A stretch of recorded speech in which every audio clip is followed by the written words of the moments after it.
good morning to this very eventful week. Yes, this is Morning Cafe. My name is Fred Ndimuli. How hot is the coffee where you are? And this is a very important week, the budget week, this one. Oh, yes. If finance bill mmekuwa mkisema kila mara, wiki ndio hii. Oh, yes. Yes. It is the 10th day of June. Karibu sana, marvelous Monday morning. It is a Health Monday. Stick around for health conversations, endometriosis. What is it really, as well as matters first aid. We'll be getting into that. Understanding how do you do first aid for matters seizures and all that. Stick around for that. But first, the whole state of the nation. This is the panel. Things have been boiling nicely over this past weekend. A lot to discuss, and if you look at the headlines, it's going to be very interesting. Of course, a power panel every Monday. Philip Kisias, Samuel Pugisio, Honorable Dr. Mombingaru, and Kipruto Arap Kirwa will be in studio for that conversation. You do not want to miss this one as they give their perspectives on the hot politics that has been happening. Wow, I tell you, that weekend. Now to kuvaa white kabisa, we will get to that. That is Dr. Bruce Semo, an obstetrician and gynecologist, will be helping us understand what really is endometriosis. Okay. And handling seizures and fainting coming up at the tail end of the show. But MPs walk a tightrope on taxes budget. Oh yes, that's the front page of the Standard. Matters, finance bill and the budget will be put to the public this week. That's a big headline on the front page of the Standard. On the Daily Nation, respect Gachagua. Ruto censures MPs. And yeah, you know, they look so bright here. The two leaders, they were in all white yesterday. Oh, yes. It's the front page of the Daily Nation. Safi kama pamba. Mwenyewe Chagua Gachagua. Aha, rais amesema, baadaye akaongea, lakini kweli anasema vile. Matters business, cars, fridges, TVs, top list of collateral for 5.1 trillion shilling loans. Wow. Kenyans are increasingly using household items to secure credit. Interesting discussion there. Big note to finance bill is the big headline on the People Daily. We'll be getting into that. Into the details. Aha. Now this is Matters politics. Gachagua arrives 1 hour late at Ruto meet. And this is one of the big discussion points. I would want to get the perspective of my analysts on this one. Does a deputy president ever arrive after the president? Matters protocol. Oh yes. Regional matters, Nduva's in-tray at her Arusha office, and this is a new ESC boss. As she takes over to new boss at ESC, her job is cut out. She says her focus is integration, but she has to clear myriad trade and diplomatic barriers. Yes, that's Veronica Nduva there. Yes, she replaces Peter Mathuki, who heads to Russia as a new Kenya's envoy. We dive into Uganda now. The front page of Daily Monitor. Police summon MPs over budget racket. They say detectives are also to question finance ministry officials after President Museveni draws sword of blood, quote unquote, he promised during State of the Nation address by ordering the Criminal Investigations Directorate and prosecutors to go after thieving bureaucrats. Yes, and interesting. You know, when it's budget week across the three East African nations, Kenya, Uganda, and Tanzania. So the parliament in Kampala will be also handling the budget. An image there of President Museveni with the Sheikh Mohammed bin Maktoum, Prince of Dubai. I was visiting Uganda.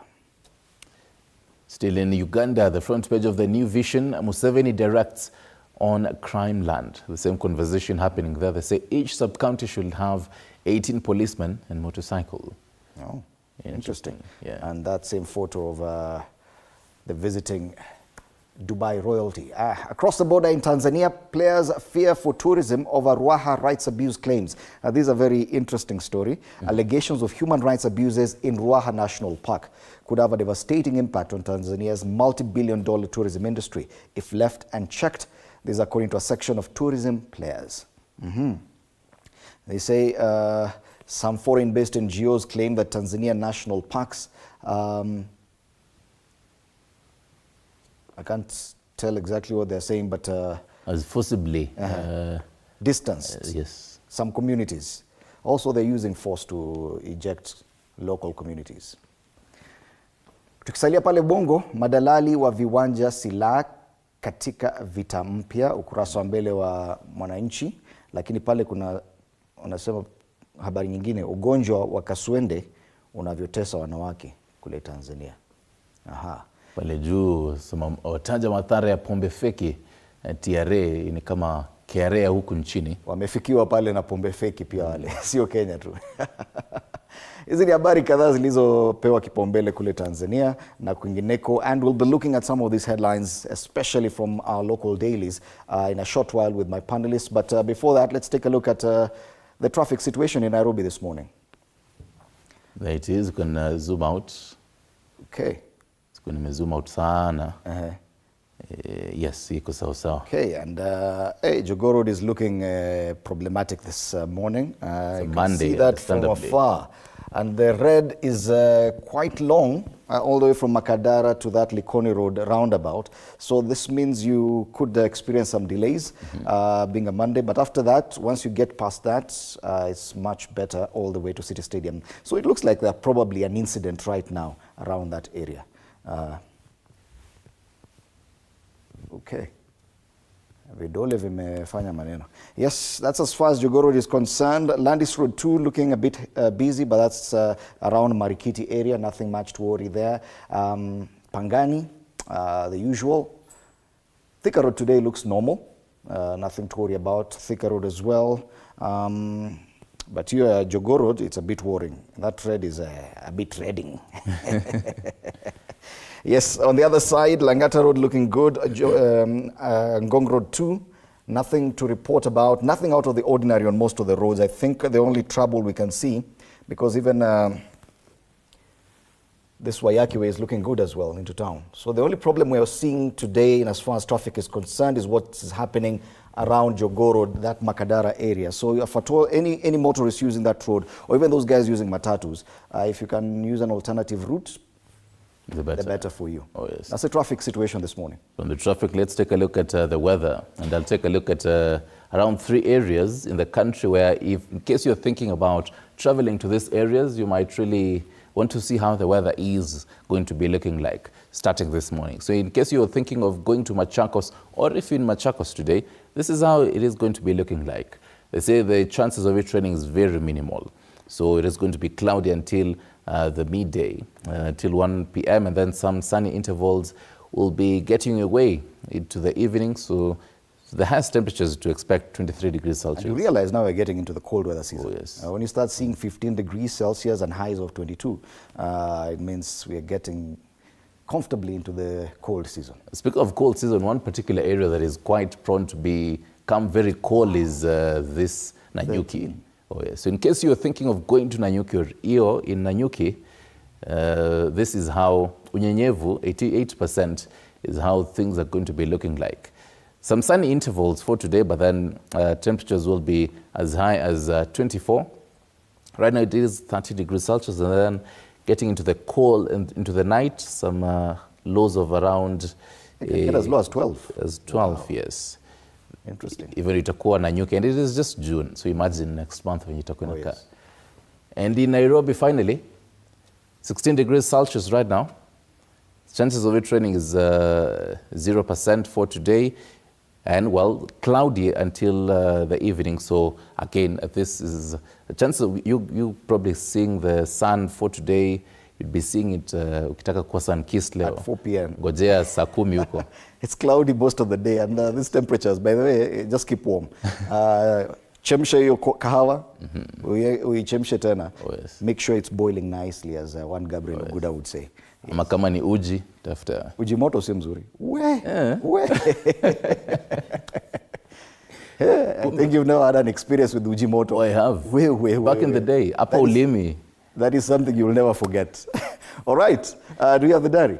We do have the diary. Taking a look at, first off, into the Finance Bill 2024. So the National Assembly Departmental Committee on Finance Bill and the National Planning is set to continue this public hearing from the general public on the Finance Bill 2024 this morning. Something else that will be happening this morning is the Kenya Kwanza parliamentary group meeting. And President William Ruto has invited these MPs from Kenya Kwanza. It will be happening at around 7 a.m. We'll also be following up on what will be said. Well, mostly following up on what happened yesterday. Moving on to the next page. So something really interesting even for matters SMEs, small and medium enterprises. So there will be a stakeholder engagement on implementation of something called a market access upgrade program. which is funded by the European Union and runs from 2023 all the way to 2027. This basically improves connection and trade, packaging service providers and MSMEs along agri-food supply chain across EAC. So the PS Trade Abubakar Hassan will be in attendance, as well as a European delegation on the same. On the next page, into matters health. And the African Population and Health Center has organized a study launch on oxygen regulation, access and affordability in Kenya. So this meeting will encompass both the national and county governments, where the government spokesperson, the CEO Council of Governors, the Bungoma governor, as well as chairs of health committees in both houses of parliament, the National Assembly, as well as the Senate, are expected to be in attendance. Stick around as we give you more details on that. And finally, also, today is World Cup of Tennis. So tennis players from 12 countries will be coming to Kenya from today all the way to the 15th. And they will be participating in something called the 2024 Billie King Cup. So this is very important for junior Wimbledon doubles champion Angela Okutoi. She's expected to be ranked among the 400 tennis players. So this will help her play and earn a spot in the 2024 Olympics. Is that what they call the seeding? Oh, yes. Yes. So she has to be among the 400 of them. Okay. Yes, so earn a spot in the 2024 Olympics in Paris. Currently, she's actually ranked 532 in the world. So yes, the sports desk will be sampling all this for you and more. Stick around for that in our subsequent bulletins. Right now, though, let's get Today in History. On this day, GOtv University student Brian Kibet headed state to State House, where upon being questioned by a General Service Unit GSU officer, he lunged towards the officer, prompting the presidential guard to aim his gun at him. Undeterred, Brian proceeded to Gate B, then Gate A, where his confrontation with 3 officers escalated. They reacted swiftly, firing shots that subdued Brian. He received medical attention within the State House and was questioned about his motives. All right. With that, it's our cue to get into the papers now.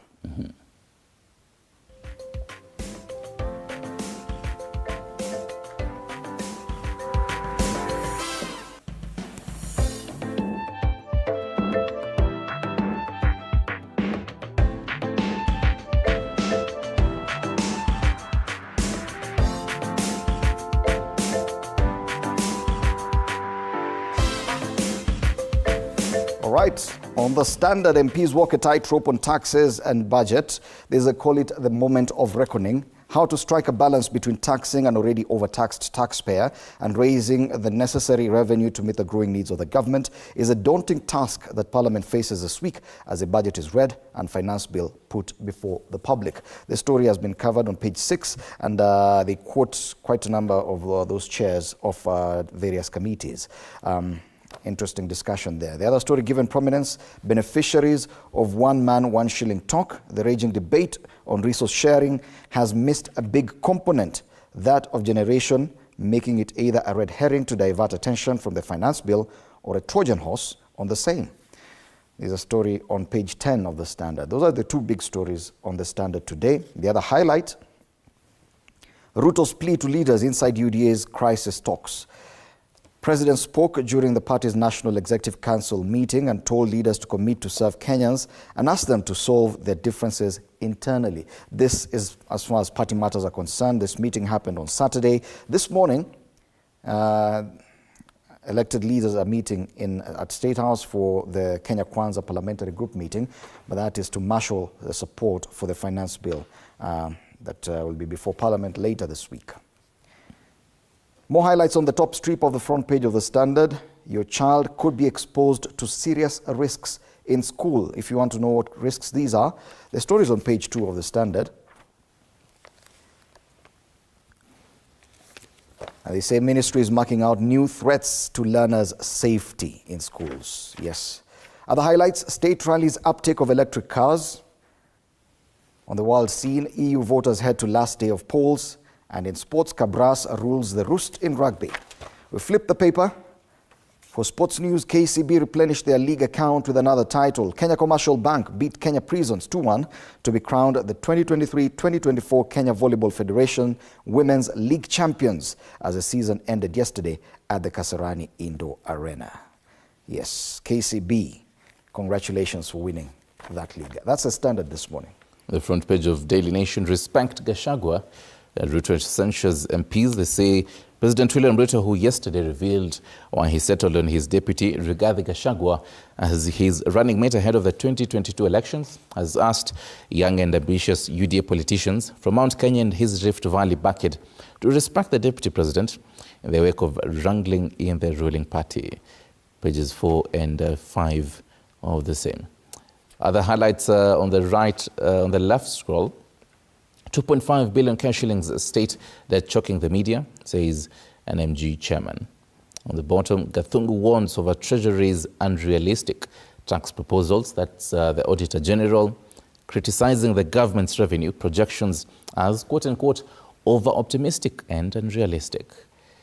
In world news, 274 killed in Israeli onslaught on Gaza.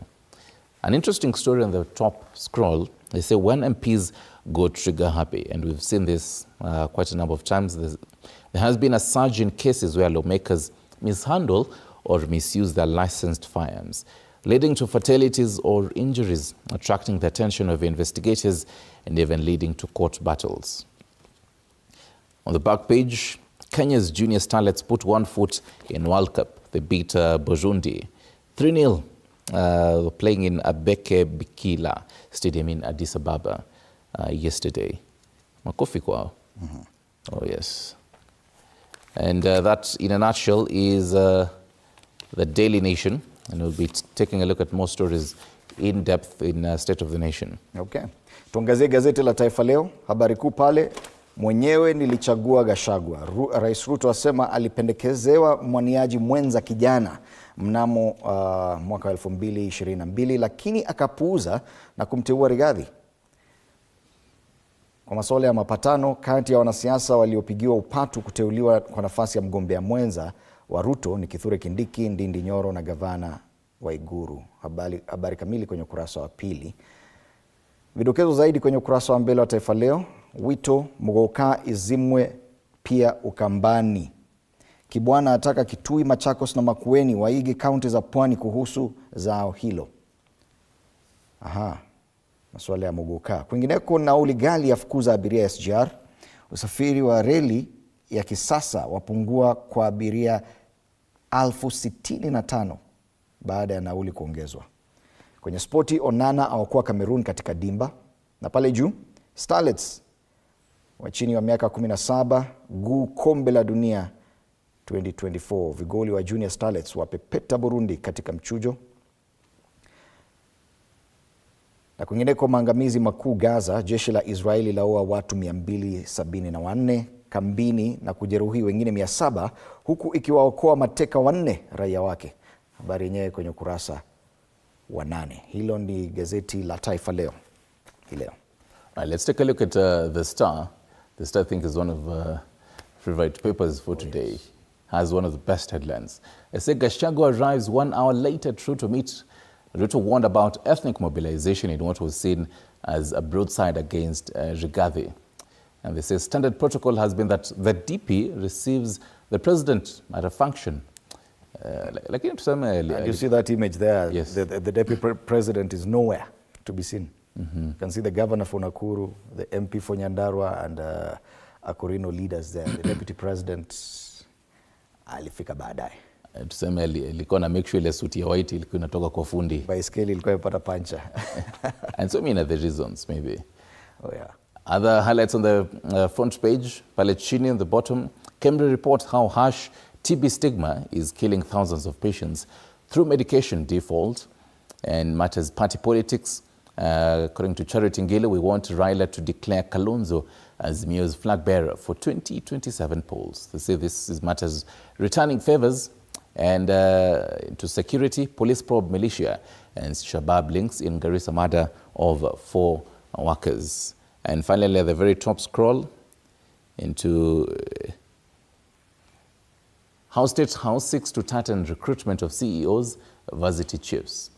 More is on pages 4 and 5. Say new tough terms. All right. Read into that there. Let's take a look at the front page of the Business Daily now.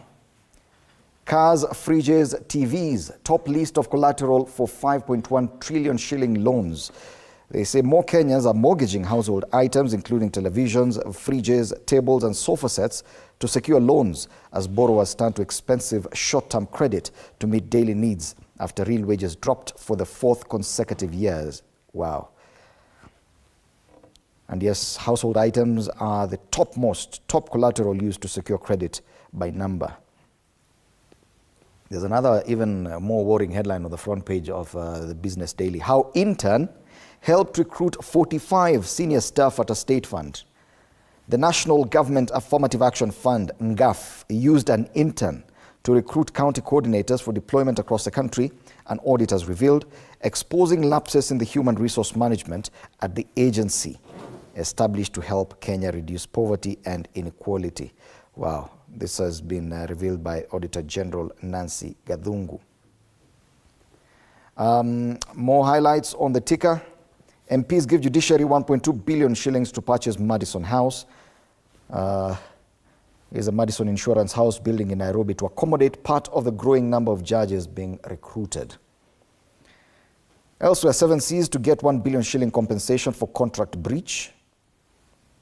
A mention of what's happening with the SGR. 50% increase in SGR fares cuts passenger traffic by 65,833. Wow.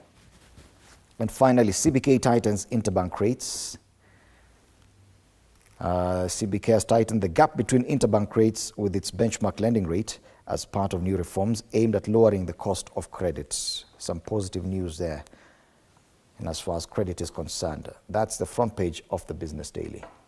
There's a gentleman there who says he uses steroids and why he shouldn't. Interesting story for the... I use steroids, this is why you shouldn't. Wale wanapenda kuunga misuli kama wewe. They're going natural. Anyway, to the People Daily, big note to finance bill. They say in the budget, in what could be a major test for President Ruto and his MPs, majority of Kenyans submit memoranda rejecting punitive law. And they're given the institutions that have opposed the new taxes. On the right scroll, Cabinet Secretary of Lands Wahome caught up in land tussle. Quite ironical. And on the bottom, before we get into sports, my husband opens up only when he is drunk. By the way, this month is a Men's Mental Awareness Month. Yes. So this entire month, ni kama itabidi tufungue kidogo, nafungua roho kidogo. Fungue roho. Yes. Seme nini? Top Ruto man turns guns on Gachagua is on the top scroll of that paper. We'll be getting into that on State of the Nation. Pale chini wanasema Harambee Stars to face the Elephants in World Cup qualifier. Oh, yes. It will be happening, I think, tomorrow. Ivory Coast. Harambee Stars to... that's going to be an interesting game. Now we need intercessors for this. Unfortunately, it's also not being played on home soil. Yes. So it will be interesting to see how it pans out. And that, I think, is in a nutshell of the local dailies. We can get into the cartoons now. Okay. And Harry's back. The cartoon on page 11 of the Daily Nation talks about the ongoing demolition of houses on riparian land. And there's this, what do you call it? Excavator. Yeah. That is conducting the demolitions but avoiding a well-built storage house. So they're demolishing some structures and leaving others. So saying out, move from all riparian land. The irony, in Nairobi they say that they've demolished houses in Mathare and along Mukuru slums. But in Runda, the houses that, or the lavish mansionettes that are on riparian land are not being touched. So they are wondering, shida iko wapi? Oh, yes. On page 12 of the Standard. 12 of the Standard. Oh, Harry is back. Harry is back. Ameleta Netanyahu to these conversations. So we have a cemetery there and someone with blood on his hands. He's written his name there, Netanyahu. So he talks about what's happening in the Middle East.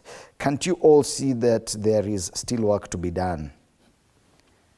I think the people there are probably shouting, Yes. elections, elections, elections. Oh, yeah. And ICC imemweka chini hapo. Yes, that's Harry's take on page 12 of the Standard. And finally, on page 10 of People Daily, Stano's take, a gentleman who's braved the cold weather just below the mountain.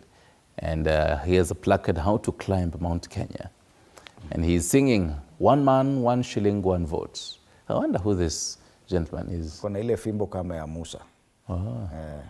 Musa alipanda mlimani akashuka na 10 commandments. So this is a gentleman who probably knows, who had this conversation even before other people started to have it.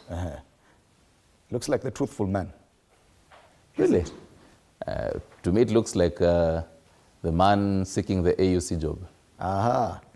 Because, I mean, he already, this is how to... Stano there has confused us today. I think he should go the Harry route and start labeling his characters so that we can identify them easily. Well, those are the cartoons, and these are the headlines. Of course, we'll be discussing this with our panelists in a short while.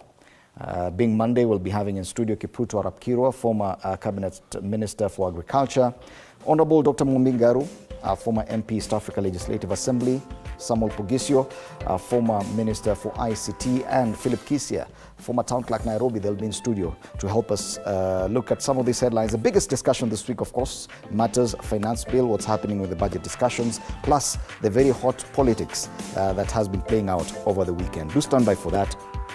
And please be part of the conversation online on X at TV47 News and on Facebook, TV47 Kenya. Of course, you can always tag me on X at Fred Ndimuni. And you ring it to _2047 is our SMS number. 0793-267-279 is our WhatsApp number. Stick around for more on our State of the Nation coming up at around 8 a.m. Conversations on endometriosis. What is it really? You can always talk to us on the same if you really need more questions and answers on that.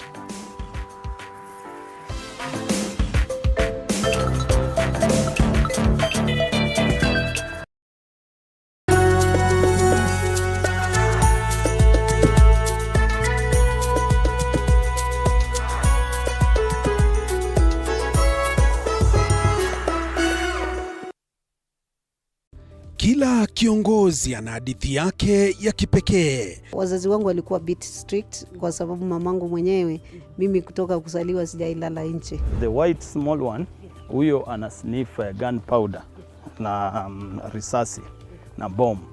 Alafu huyo mwingine ni ridgeback, ana sniff simba. Even the employees knows that. So when in the boardroom is the chairman, the CEO, and the rest of. At what point are you a wife? The minute you get to that inside that door, you become now the wife. Na kila maamuzi wanayoyafanya hufichua mengi kuhusu utu wao na uongozi wao. We see God blessing us, and we now realize the power of giving also has to be rewarded back. Kupitia kipindi Mfahamu Kiongozi, tunakuletea mahojiano ya kusisimua na uchambuzi wa kina kuhusu viongozi wetu. Pick your core business as the bigger stones. Put them in your diary first. Give priority the bigger things. Usikose kila Alhamis saa 1:30 jioni.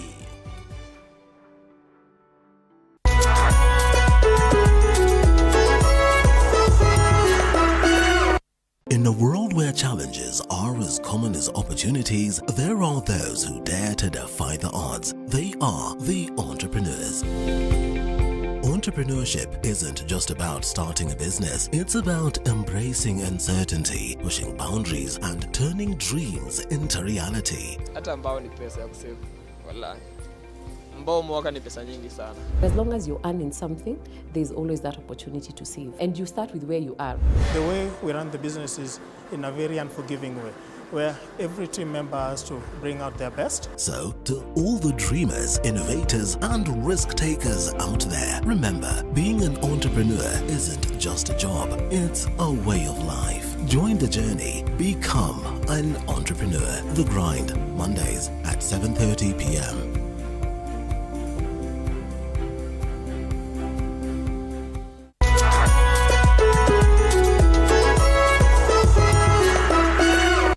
Here on Beyond the Limit, we celebrate the extraordinary achievements of individuals who redefine possibilities. In a journey of resilience and determination, these individuals demonstrate that limitations are merely stepping stones to greatness.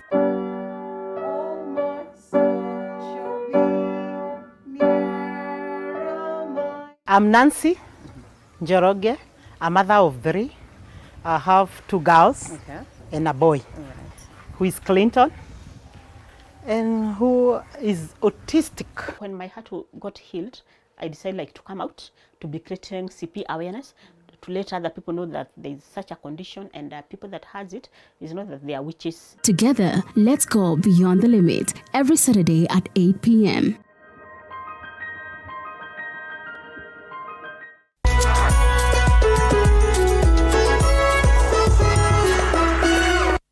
Welcome to The Realtor, where we take you on an exciting journey from bare land to dream home.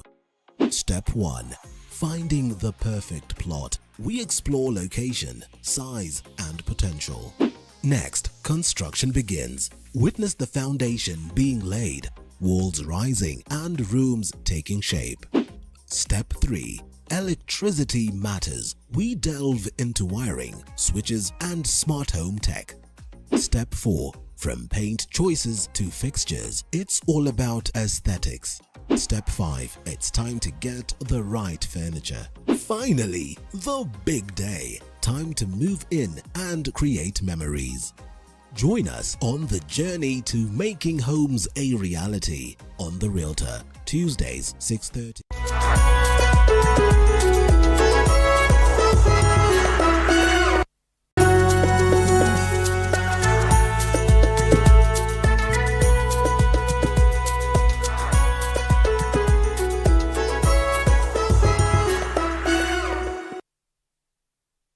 Kila kiongozi ana hadithi yake ya kipekee. Wazazi wangu walikuwa bit strict kwa sababu mamangu mwenyewe, mimi kutoka kuzaliwa sijailala nje. The white small one, huyo ana sniff gunpowder na risasi na bomb.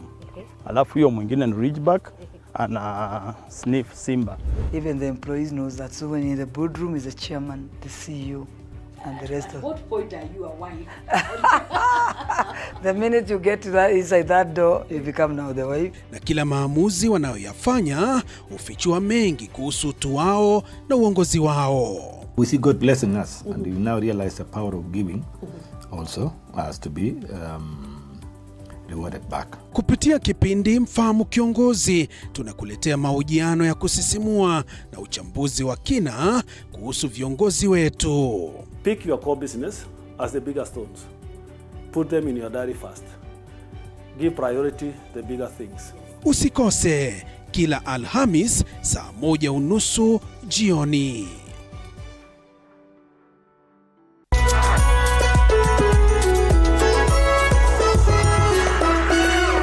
In a world where challenges are as common as opportunities, there are those who dare to defy the odds. They are the entrepreneurs. Entrepreneurship isn't just about starting a business, it's about embracing uncertainty, pushing boundaries, and turning dreams into reality. Hata ambao ni pesa ya kusave. Wallahi.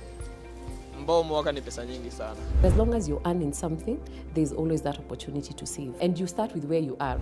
The way we run the business is in a very unforgiving way, where every team member has to bring out their best. So, to all the dreamers, innovators, and risk takers out there, remember, being an entrepreneur isn't just a job, it's a way of life. Join the journey. Become an entrepreneur. The Grind, Mondays at 7:30 p.m.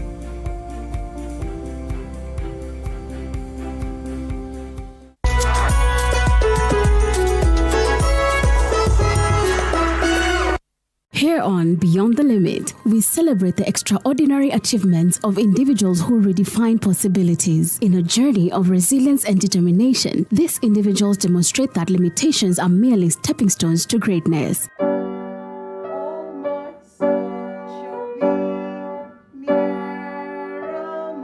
I'm Nancy Njoroge, a mother of 3. I have 2 girls and a boy who is Clinton and who is autistic. When my heart got healed, I decided like to come out to be creating CP awareness, to let other people know that there is such a condition, and people that has it is not that they are witches. Together, let's go beyond the limit every Saturday at 8 p.m.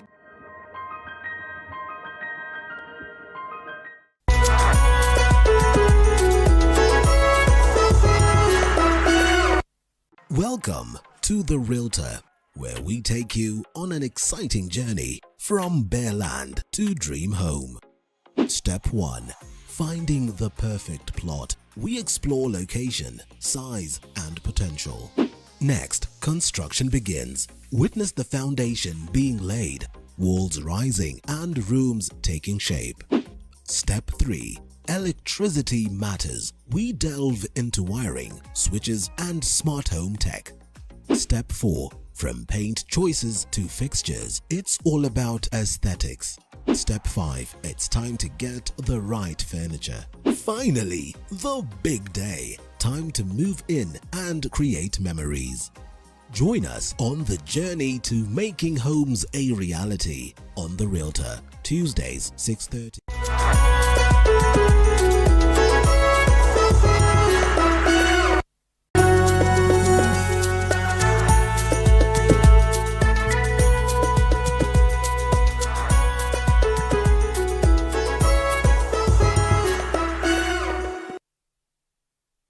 Kila kiongozi ana hadithi yake ya kipekee. Wazazi wangu walikuwa bit strict kwa sababu mamangu mwenyewe, mimi kutoka kuzaliwa sijailala nje. The white small one, huyo ana sniff gunpowder na risasi na bomb. Alafu huyo mwingine ni ridgeback, ana sniff simba. Even the employees knows that. So when in the boardroom is the chairman, the CEO, and the rest of. What point are you a wife? The minute you get to that inside that door, you become now the wife. Na kila maamuzi wanayoyafanya hufichua mengi kuhusu utu wao na uongozi wao. We see God blessing us, and we now realize the power of giving also has to be rewarded back. Kupitia kipindi Mfahamu Kiongozi, tunakuletea mahojiano ya kusisimua na uchambuzi wa kina kuhusu viongozi wetu. Pick your core business as the bigger stones. Put them in your diary first. Give priority the bigger things. Usikose kila Alhamis saa 1:30 jioni.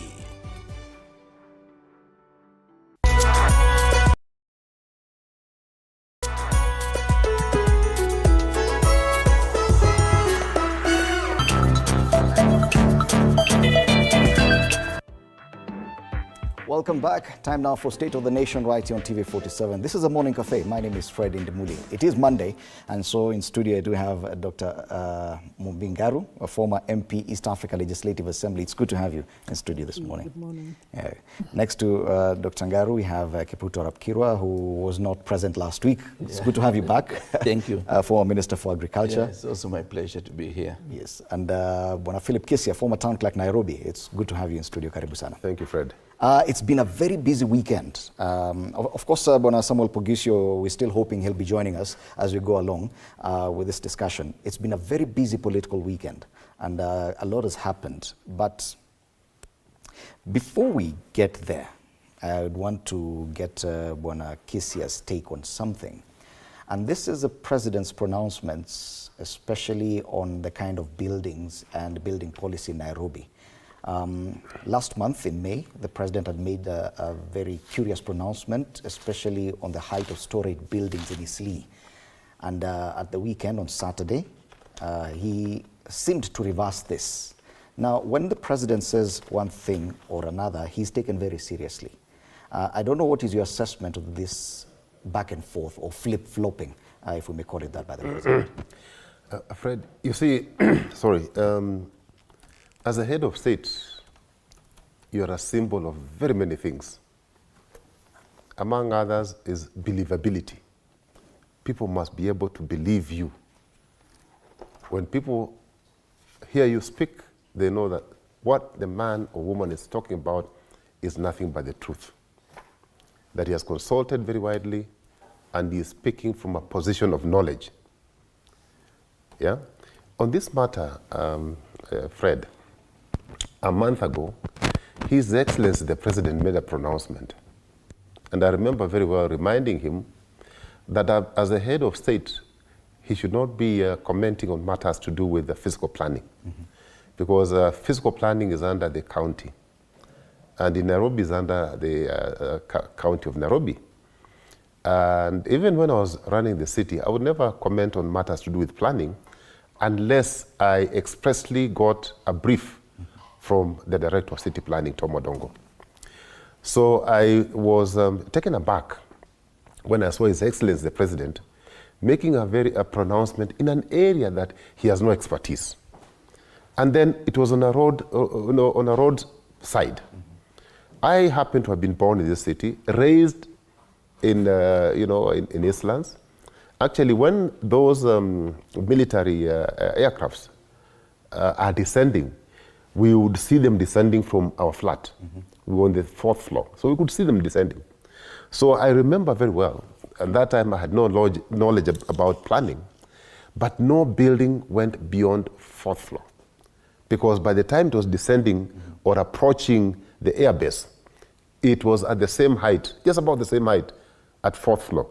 So maybe 6th floor in terms of floors. So it was very sad.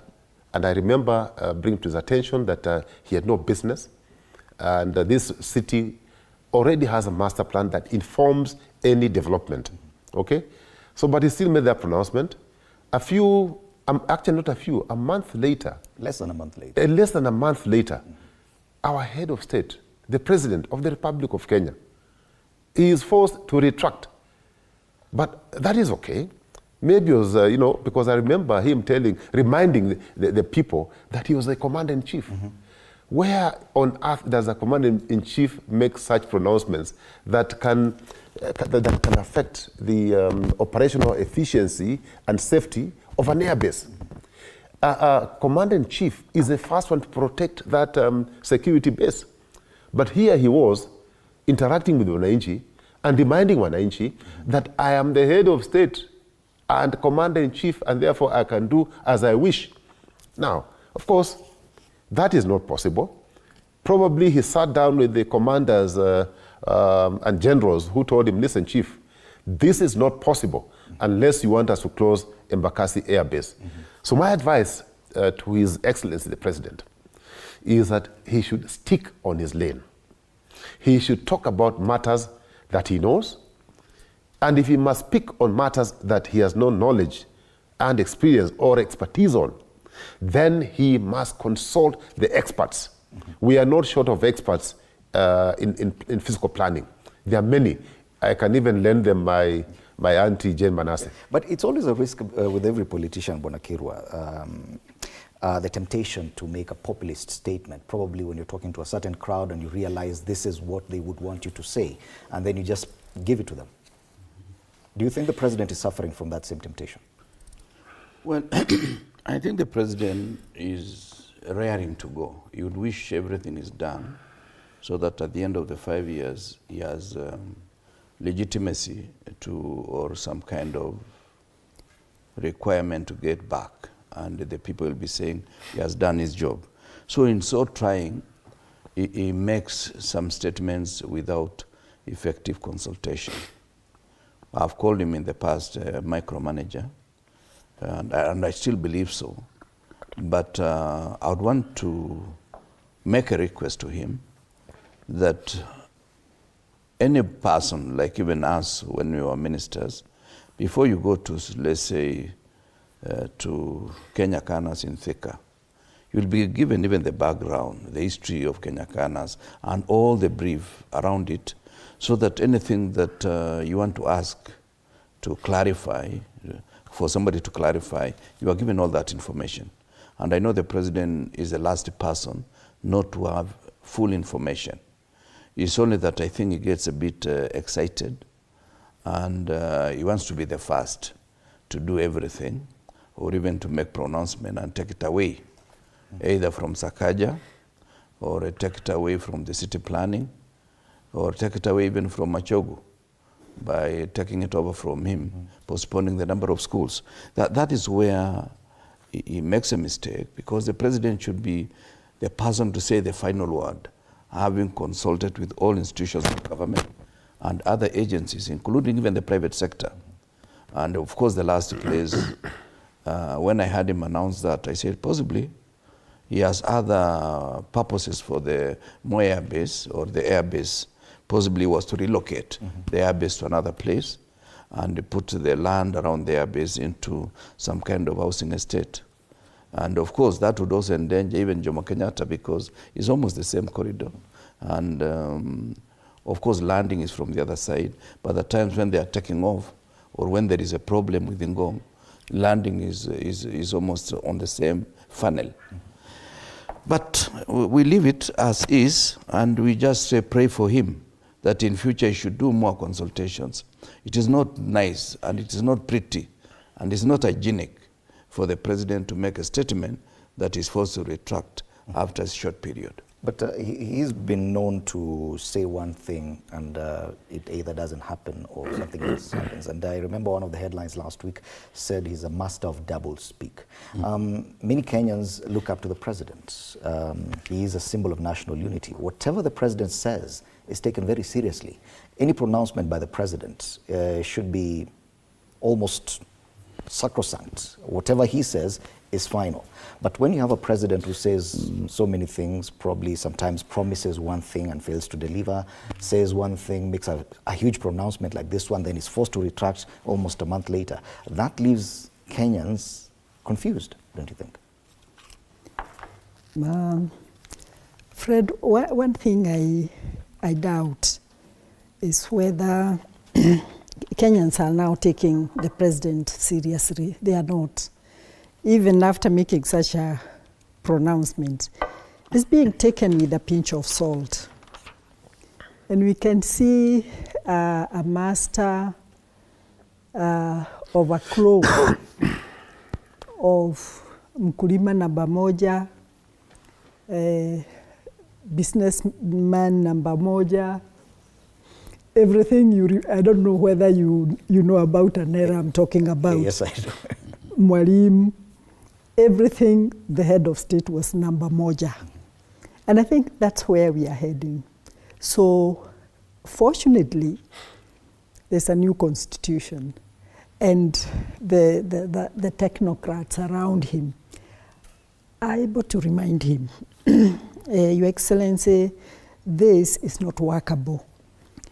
And then he comes out to kind of contradict himself. It's not a contradiction.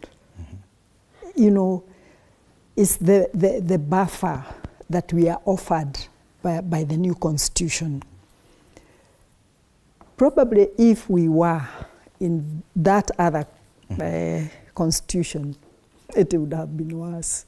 The first pronouncement would have stuck? It would have been worse. And I join Mheshimiwa Kirwa by actually asking the head of state to have those briefs that encourages him to remain on track as that symbol of national unity, and teach people to take him seriously. If the trend continues, it will be kind of a gamble. And the what forms as government will have a problem. And probably the ministers are afraid to lead and then get contradicted by the head of state and get contradicted by their PSAs. So the environment becomes toxic, frozen, and something that is not, you wouldn't know what to call it. From where I sit, I feel sad about it. We can make fun about it, but I feel sad about it because this country has wealth of skilled men and women in all the departments.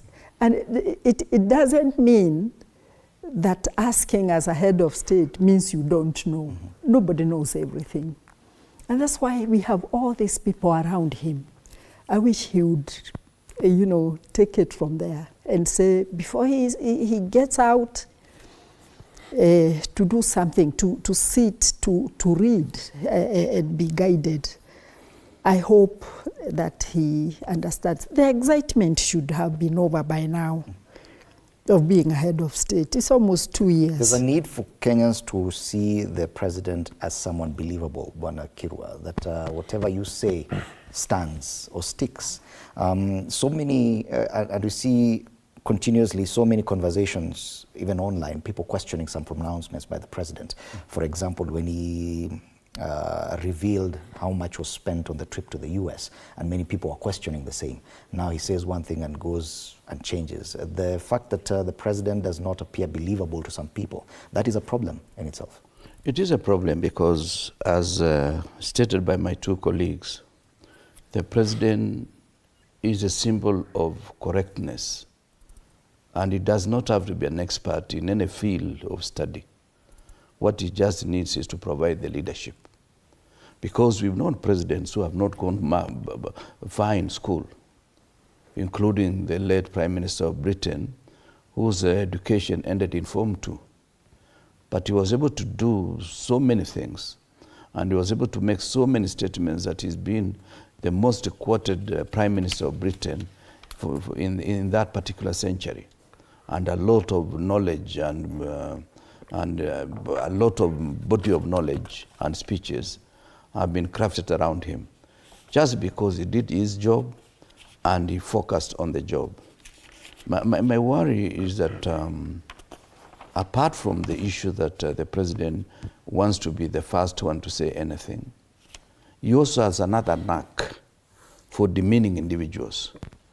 You remember, he said out of the 10 names that were given to him, the name of the late CDF was not there, but he used his own wisdom to pick him away from the list. The other day or yesterday, he was almost casting aspersion on the capacity of Rigathi to be respected in central Kenya. I know, I was there that particular day when members of parliament from Mount Kenya region were given a chance to discuss, and they did it up to midnight. And even the two, Kindiki and Rigathi, were given a chance to agree even between themselves. But no answer came. And when it went to the vote, 27 really voted for Professor Kindiki, and 4 voted for Rigathi. But when the president lifts that now, and he uses it on him, it is like, you guy, you are not the best, but it is my favor that brought you to the fore. And it doesn't. In fact, if you are my partner, I should be the last person to demean you, because partnership means your capacity and my capacity should complement each other. And the two of us together, we do more than I could do alone or you could do alone. But the moment I bring you down, it means I don't care about this partnership. I don't believe in the partnership. I don't believe in you. I think I can do it without you. And that is not the case that is supposed to happen. And now that you've taken us to that discussion, we were going to go there next about what happened in Nakuru yesterday. It is on the front page of the Daily Nation, and on the Daily Nation, the headline reads, "Respect Gachagua, Ruto censures MPs." And one wonders, Bwana Kisia, if this is really what happened. Did you get to hear the president asking MPs to respect Gachagua in his speech yesterday? Because even this same story on the Daily Nation on page 5 quotes the president, even verbatim, even in Swahili, and at no point did he talk about ask MPs to respect Gachagua. He only talked about how Gachagua got to the position of deputy president. You know, sometimes, Fred, people in the media amaze me. And sometimes when we hear, and we, with a lot of respect and humility, we would want to respect the media, because you inform and you're supposed to be as accurate as possible. I always struggle most of the times to listen to some of those in political leadership, but I make an effort. At no point did I hear His Excellency the President direct the MPs to respect the number 2 in command. So maybe this was a written speech that they were given later on, but verbatim, I cannot quote him. I can't remember. I can't remember the President asking the members of Parliament to respect the number 2. So the Daily Nation on the front page has misguided us a bit. That's what I'm saying, that I don't know their source of information. They should have quoted the source, because giving something like this one a headline, is a serious matter, okay? And, Nation is one of the oldest newspapers in Kenya. We believe that what they normally report is accurate. But having seen this headline, I have a lot of reservations with the media. So I can only urge the media to try and report things that are accurate. Don't get words out of people's hearts, not even mouths. Because what is in the mouth, it can slip and you can misinterpret. But what is in the heart and is kept there, it may not easily come out. But I think for me, it is Gachagua coming in late by 1 hour that caught my eye. You are the number 2 in command. If for whatever reason you are getting late, and I've known Gachagua is a stickler of time. He's one of those very well refined. Being late by an hour is not his style. It's not his style. So this one really took me aback, that for the first time I saw him coming late, at least in public, by an hour. Most of the times he's there to bend and receive his boss. But this time, I think the boss was the one bending to receive him. So that said quite a bit. And he, being the number 2, I'm sure he has the number, unless now President Ruto has changed the number, so he's unable to reach his boss. He should have communicated in advance. I am running late because of ABCD, and therefore that public apology may not have been necessary, because it should have come from the president saying, by the way, already my deputy had informed me that he was running late because I had an assignment for him. But for him now to come out publicly and apologize, in fact, if I were him, I would have skipped that function. I think it would have been a bit more neater than him coming an hour late. The front page of the Daily Nation actually makes reference to that, just above the headline. But the feeling is that should have been the biggest headline, probably, that the Deputy President arrived 1 hour late. 1 hour late, yes. To the President's event. And I think it is a Star. The front page of the Star went with that story. Oh, yeah. If my director can help me with that. The front page of the Star talks about Gachagua arriving 1 hour late to Ruto's meeting. And they say standard protocol has been that the DP receives the president at a function. That in itself speaks volumes, Dr. Ngaru. The fact that the deputy president was not just late, but he arrived an hour late. That speaks a lot to the kind of relationship these two gentlemen have. In history, and I'm lucky enough to have seen at least 3-4 presidents now, I've never seen anything like that. I did listen to him verbatim, explaining why he was an hour late. He didn't talk about the time, but he apologized for coming late because he had transport, logistics problems. I think he was passing a message, a coded message. For us who are in the political field, there are some actions that speak louder than words. And I think that is one of them. About the headline on the Nation, I personally see it as deliberate, calculated, to create a narrative. And if you look at that headline and the headline on the Star and marry the two, you will get a story that is not written. So it's a political chessboard. We are waiting to see where it will lead us. But it is unhealthy for the country.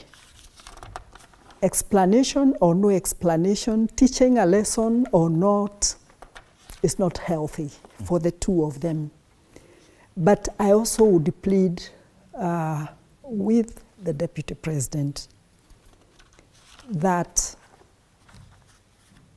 this is not a coalition. And there is no presidency. No, there is a president.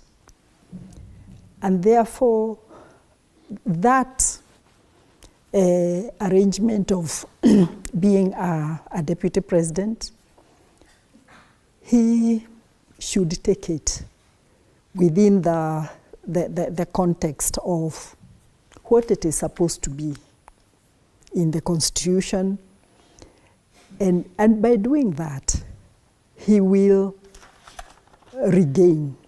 And when I say regain, is because we've seen before the relationship that was there before. You know, they may not have been wearing the same red tie, but you could feel that there is some extreme friendship between the two.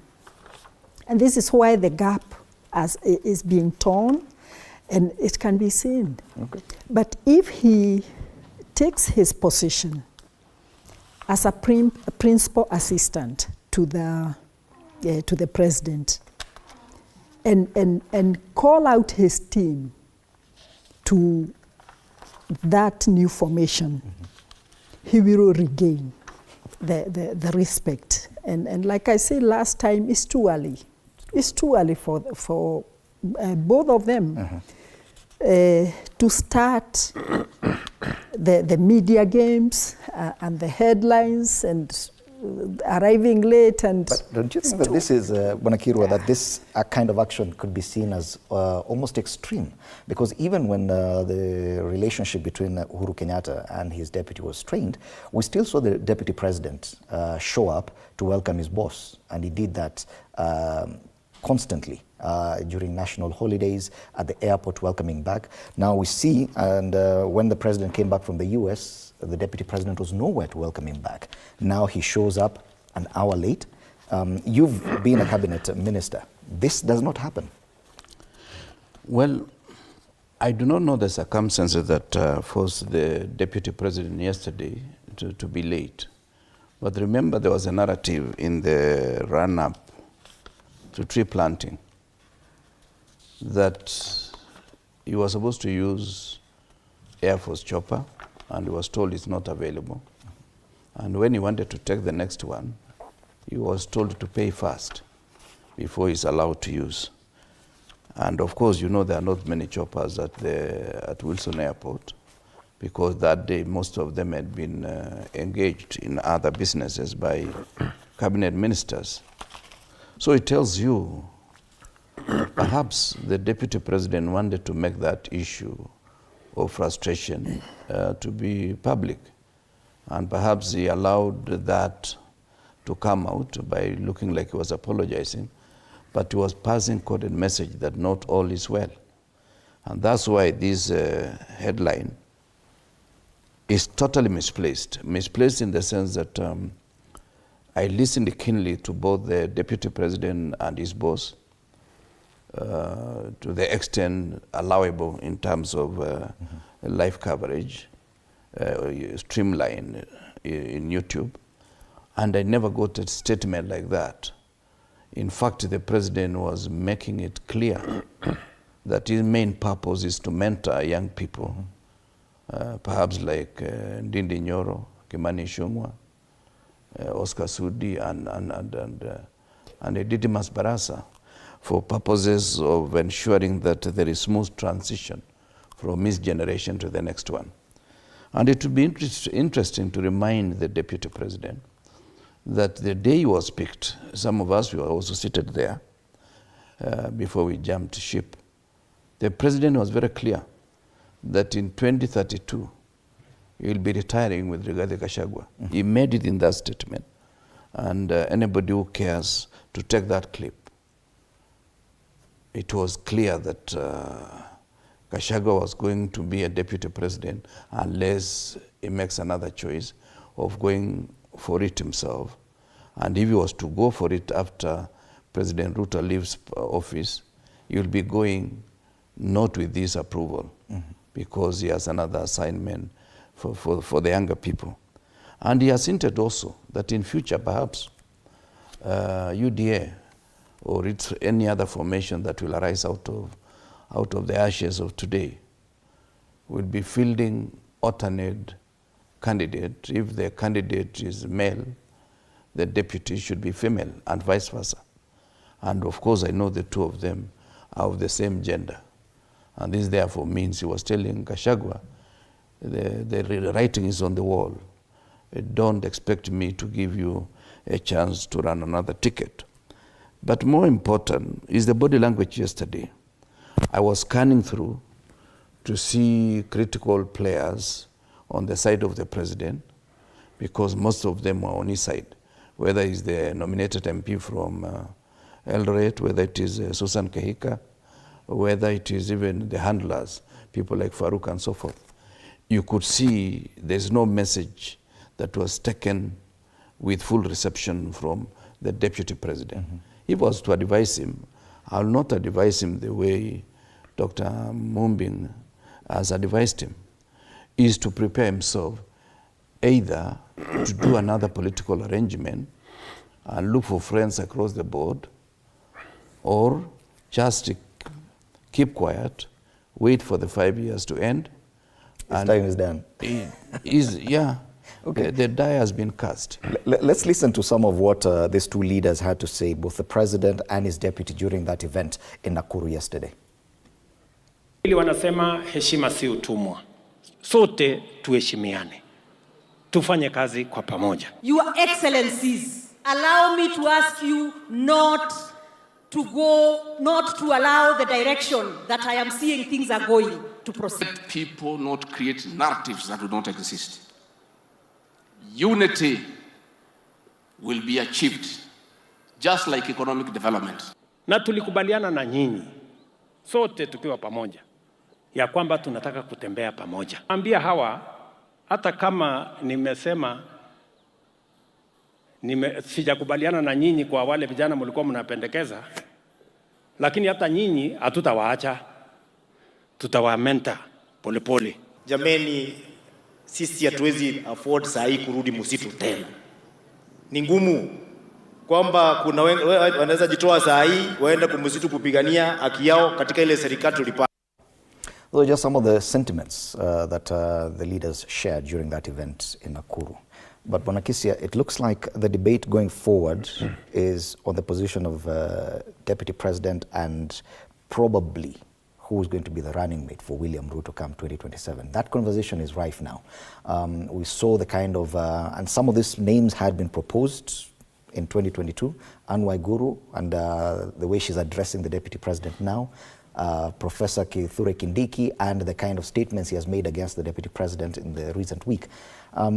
It would appear, as Bwanakirwa says, the die is cast, that Rigathi Gachagua in that position, he cannot hold it any longer. Well, I think we are allowed to have varied opinions, but in my view, the options that are being proposed are not well grounded. You know, politics is about two things, at least in Kenya. Politics is not about ideas or ideology. It's about how you can whip your community into one basket. Now, if you look at Kindiki, Kindiki is a fine gentleman.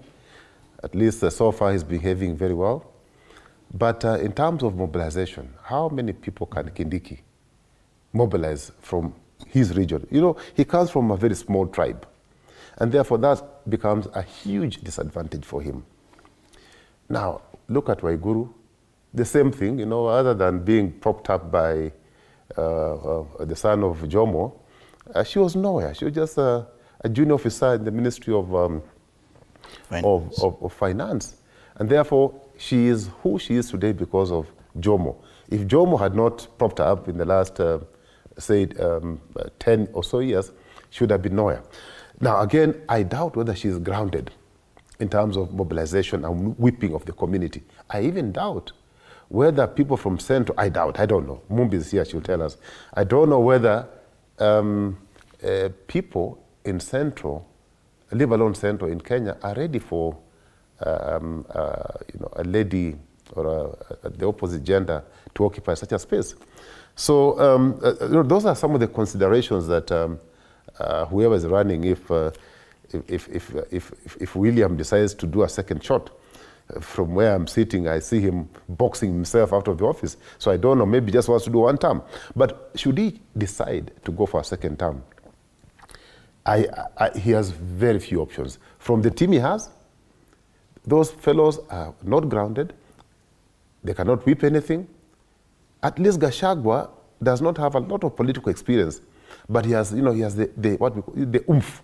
You know, he has the impetus to be able to rally his people behind him. And you can see he's doing it fairly well. And then finally, money again becomes very, you know, it's not like in America where so long as you have ideas, people raise money for you.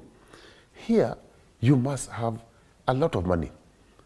In fact, let me add, you must have stolen from the public to be able to finance a formidable election.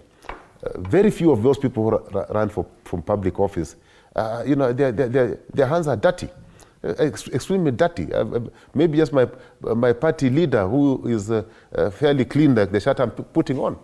But so, you know, those two factors work against those people who are being proposed. I doubt whether they can make impact. I doubt whether if William wants to make a tab on his second term, I doubt whether he'll make a mistake of going into bed with a weak running mate, because he's already sitting on very weak sand. Okay. All his policies are not working. Therefore, making another mistake was suicidal. Okay, and I'm sure you would want to respond to a lot of what Bonakisi has said, especially on that issue of gender. But you can see the narrative that even Kenya Kwanza is adopting, and the president has picked it up. It is about how Rigathi Gachagua got to that seat in the first place.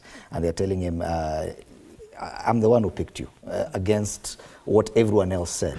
It would appear that that now is a conversation going forward. The deputy president's position, or at least the next running mate for William Ruto. You know, I come from a political party where we speak our minds. I want to speak my mind. Please do.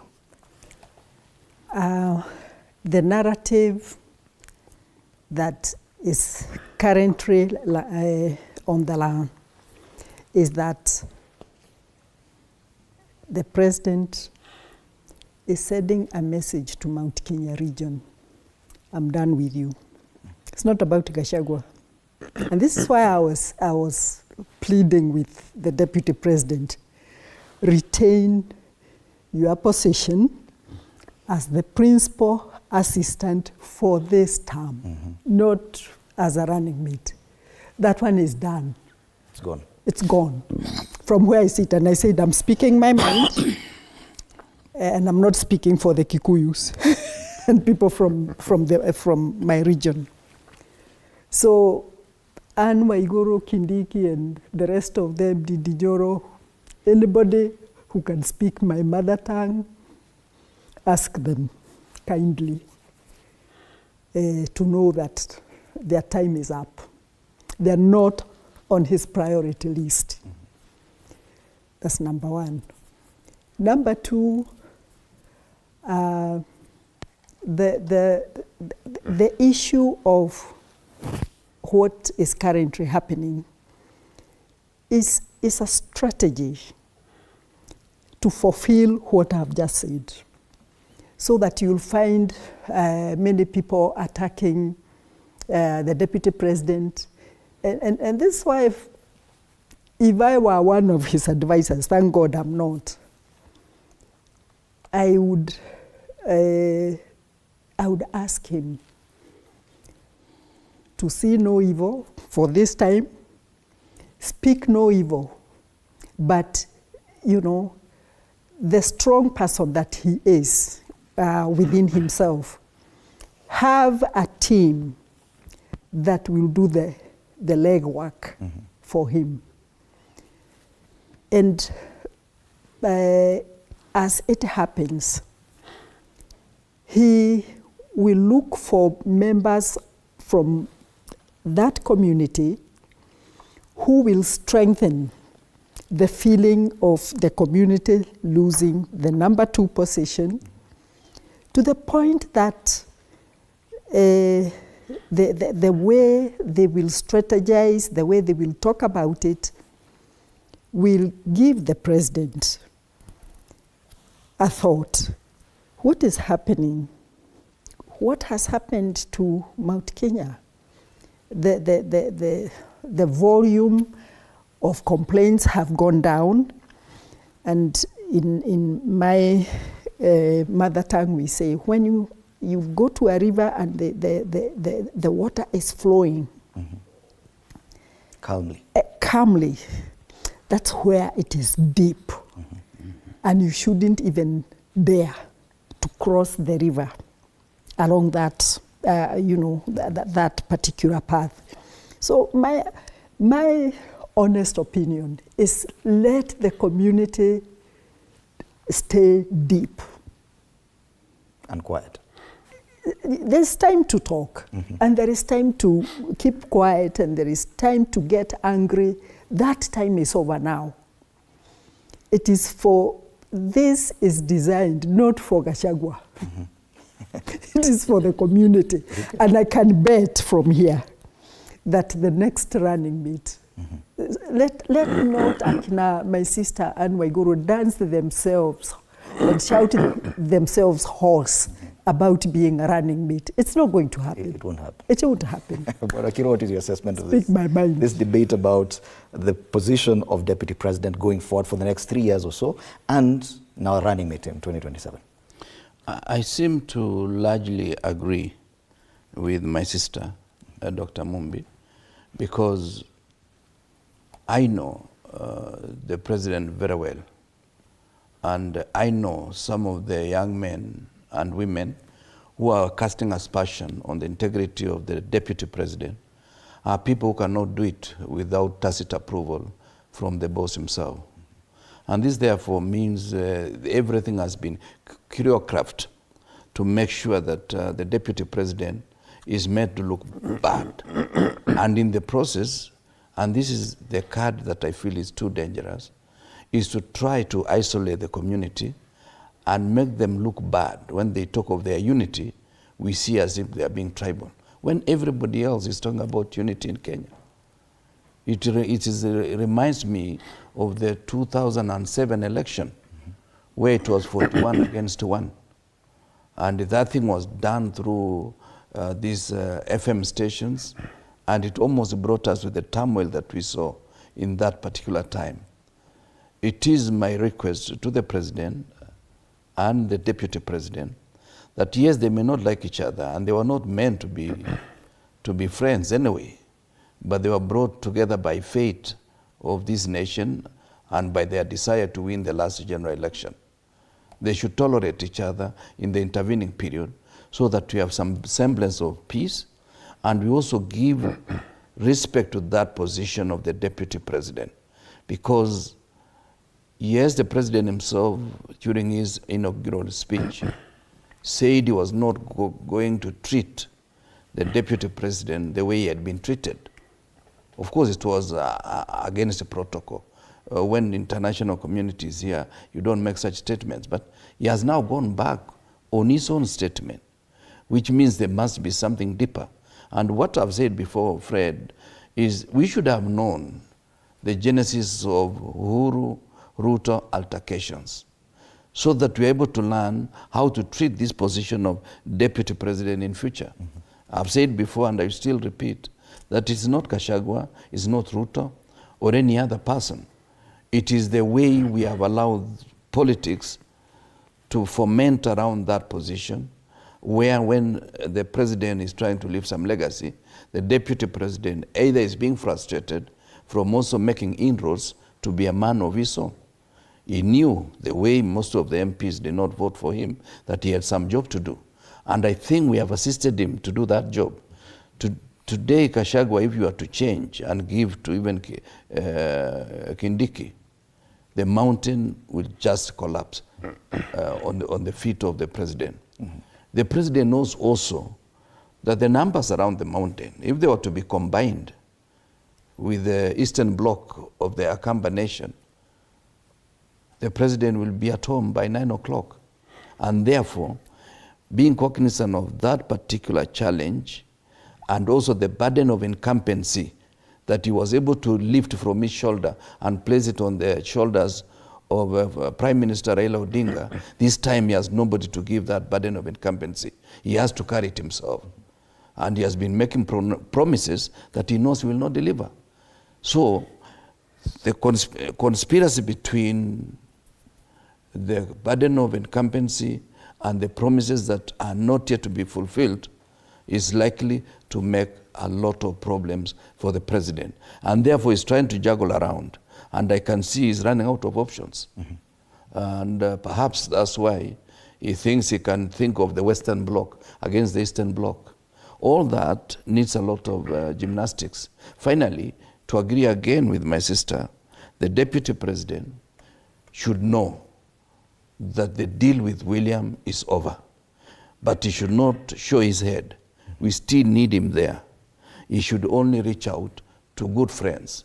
I'm sure he has ways of identifying. I may not be one of them, but people like Philip here has been praising him endlessly. And therefore, he's a candidate for that kind of networking. and is likely to do a good job. Okay.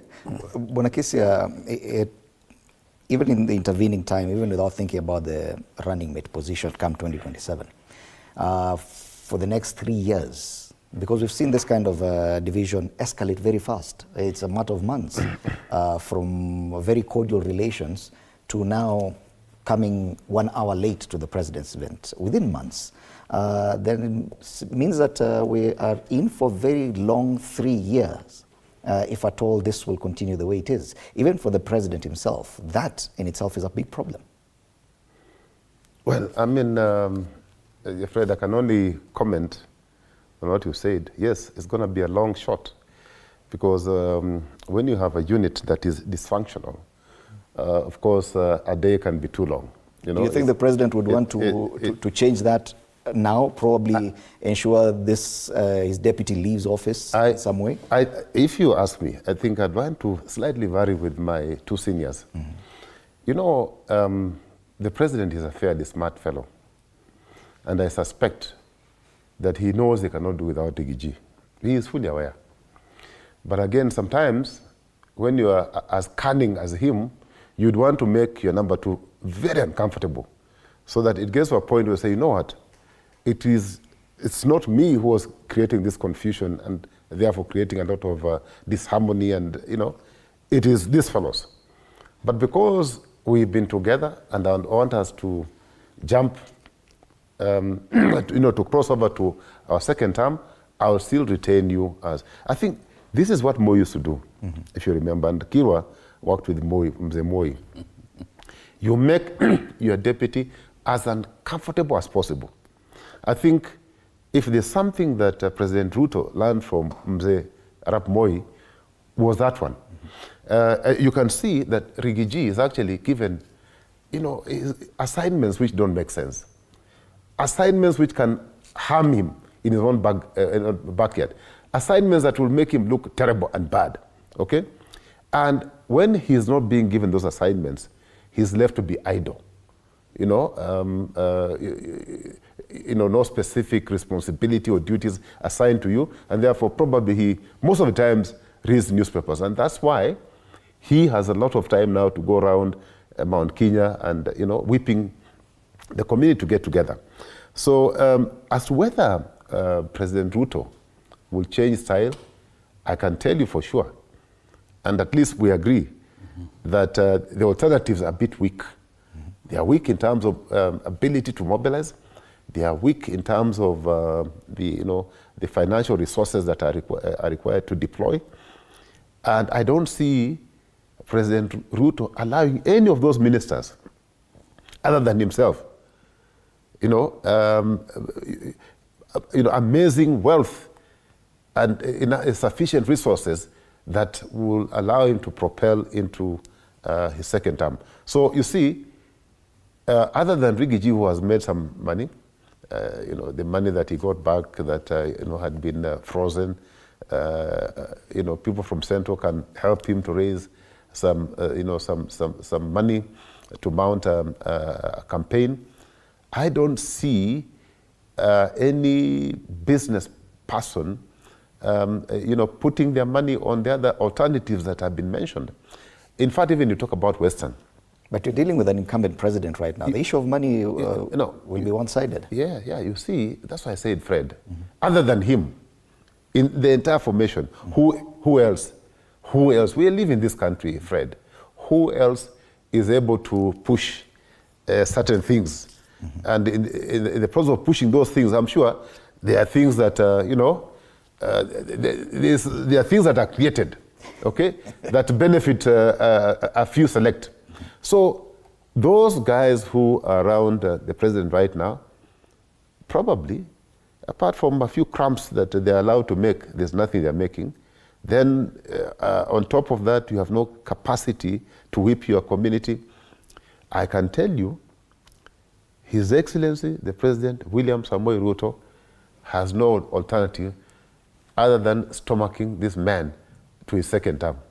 And crossing over with him? Dr. Momingaru seems to suggest that the running mate will come from a different region. I'm telling you, this man, the only other alternative he has only one alternative, is if he's able to convince my party leader to endorse him. Otherwise, William is a one-term president.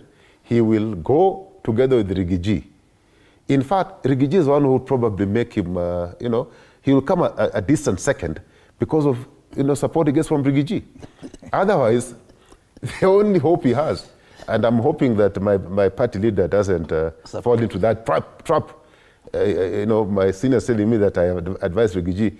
No, my job would be there to advise my party leader that as he goes to AU and as he gets into probable retirement, he must make sure that he hands over leadership to people who can carry his legacy. His legacy is not about corruption. His legacy is about unifying Kenya. Okay. So who best? Who is the alternative? And by your party leader, you're saying is Raila Odinga. Yeah, yes. It's obvious, Fred. All right, because we had not mentioned his name. Just talking about the party leader. It was in end. All right,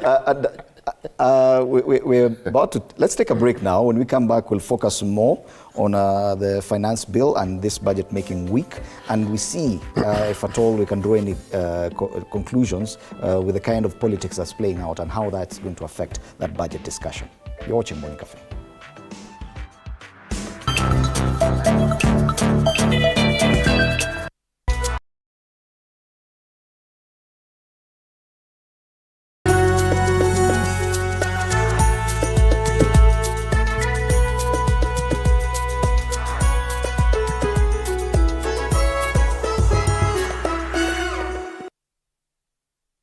Kila kiongozi ana hadithi yake ya kipekee. Wazazi wangu walikuwa bit strict kwa sababu mamangu mwenyewe, mimi kutoka kuzaliwa sijailala nje. The white small one, huyo ana sniff gunpowder na risasi na bomb. Alafu huyo mwingine ni ridgeback ana sniff simba. Even the employees knows that. So when in the boardroom is the chairman, the CEO, and the rest of. At what point are you a wife? The minute you get to that inside that door, you become now the wife. Na kila maamuzi wanayoyafanya hufichua mengi kuhusu utu wao na uongozi wao. We see God blessing us, and we now realize the power of giving also has to be rewarded back. Kupitia kipindi Mfahamu Kiongozi, tunakuletea mahojiano ya kusisimua na uchambuzi wa kina kuhusu viongozi wetu. Pick your core business as the bigger stones. Put them in your diary first. Give priority the bigger things. Usikose kila Alhamis saa 1:30 jioni.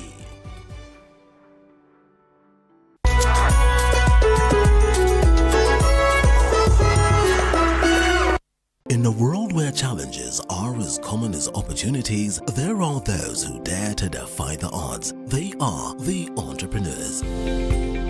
Entrepreneurship isn't just about starting a business, it's about embracing uncertainty, pushing boundaries and turning dreams into reality. Hata ambao ni pesa ya kusave, wallahi.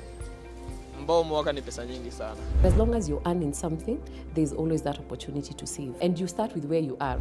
The way we run the business is in a very unforgiving way, where every team member has to bring out their best. So, to all the dreamers,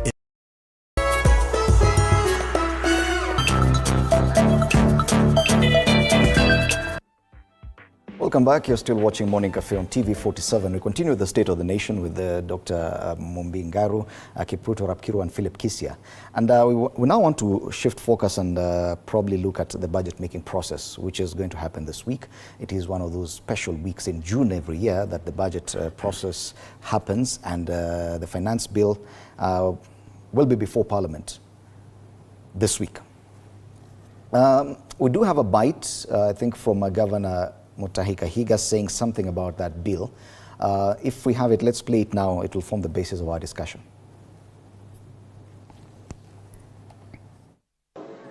Hao watu wasiwadanganye. Hiyo finance bill mnaongea ati mtaongeza tax. Hawa mnaona hawa. Wasiwadanganye na msidanganye. Finance bill chini. Kwa nini sasa mnataka haya magari na hamkununulia mtu muanze kuchukua pesa? Alafu unatuambia tusinyamaze, tusiseme nini? We will. Governor Mutahi Kahiga of Nyeri has been one of the most vocal voices defending the deputy president in a lot of these things. When you hear him speaking this way, it's indicative of probably the kind of approach that this finance bill will receive this time round. So we should be ready to see even the politics that is playing out right now play out in this budget-making process as well. Dr. Ngaru?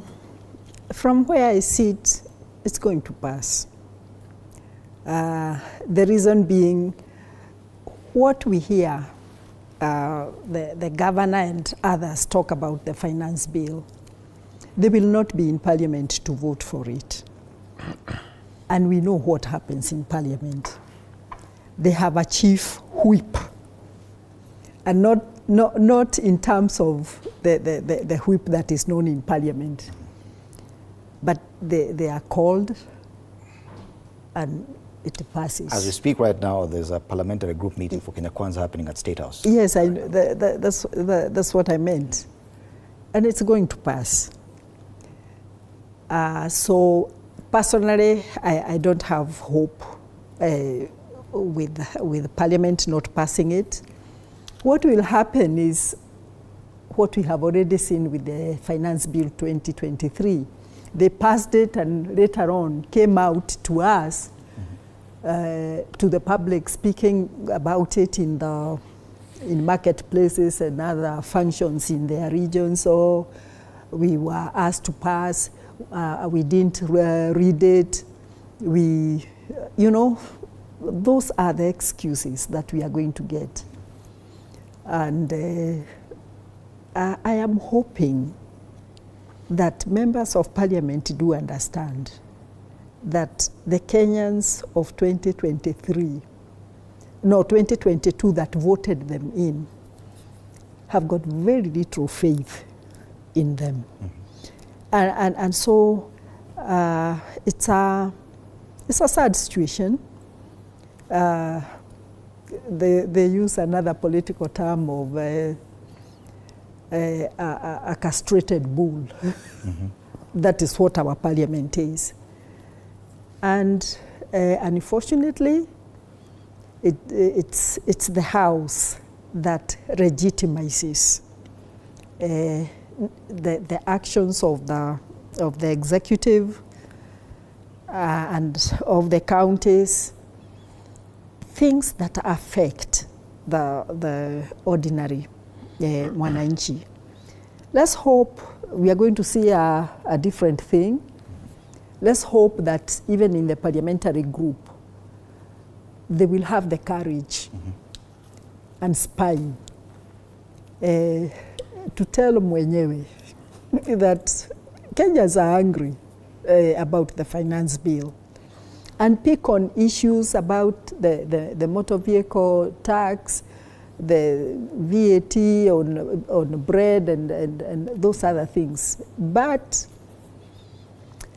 I do understand that not many, maybe the few who have got a spine may not even go and sit in that parliamentary group. So it's a wait and see. Yes. Yeah. One may think that with the current divisions caused by other issues, because we're seeing even problems within the UDA party itself, that probably this time round, marshalling one big voting machine in Parliament for the President would be a bit problematic.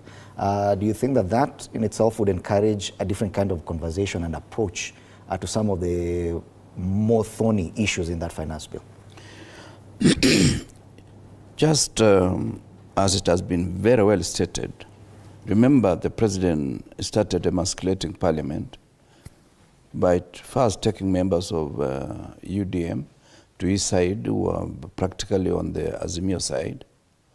And we had the numbers. Azimio had the numbers at the beginning of time. While the presidential vote was pronounced differently, we had the numbers both in the counties and even the number of governors and also the number of members of Parliament. It's only in the Senate that I think Kenya Kwanza had an edge over us. But he immediately took away UDM and took again Jubilee, and so he has the numbers. And I don't see anything that will drastically change for those numbers to be against the wish of the proponents of the current Finance Bill 2024.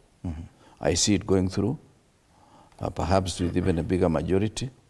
I can hear some people will have a whimper here and there trying to make sense, and they'll be shouted down. And what worries me more is the display of arrogance with which they have approached this finance bill. There is a young man that I've always liked. He has good brains. Kimani Kuria of Molo. But he has made two statements in the last couple of weeks that I'm worried whether he does it under certain extraneous elements or substance in his body, or does he do it because he believes in that. Remember, he was telling us the other day we can relocate our industries to Uganda, then we export the product to Kenya. And the other day he said also that if you don't want to pay vehicle circulation tax, you don't have to use your cars, leave them at home. Well, you know very well, Fred, that this tax on the vehicle was removed by former Minister Amos Kimunya through the road license, scraping of the road license, and it was put in the fuel levy, which we are still paying. So this is going to be double taxation, and in some areas even triple taxation, because they are saying even money transfer, if I was to send some 10,000 to my family in Kitale, it becomes their income or my income, while it is money from pension or from my maize or any other which has already been taxed. So when you send, they monitor again that why are you sending 100,000 to somebody else.